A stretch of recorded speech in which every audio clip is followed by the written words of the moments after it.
Piramal Glass shares its experience with ever-developing technology innovation in supply chain management at the 5th edition of CargoTalk Conclave. Technology has taken front seat. It's become very easy for people from the technology side of things to get their investments through after this pandemic. Getting the data today is, the most important thing. And as they say, the cliched word is data is the new oil. But it's not just getting the data. There are 2-3 elements of this. One is real-time visibility, which will help you take some real-time decisions. But more interesting than that is how you use this data to really create some analytics models which can help you predict and maybe prescribe.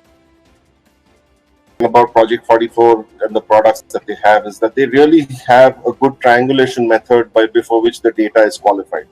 So it's not just linking on any one thing, but it's linking on several things where there's an intelligence built around that, and then saying, okay, this is now the real milestone and this has been qualified. Usually we never really take care about transshipments.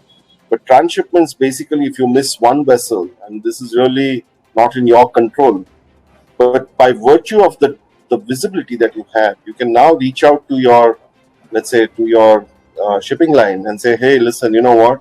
I'm seeing these 5 containers sitting in this transshipment port, let's say Algeciras for an example. And you reach out to Maersk and tell them, okay, fine, you know what? I need these to be loaded. I hope it's there on the load ship. Again, that's some way or the other helping customer delivery. Okay, in some way or the other, it's also helping reducing your expenses.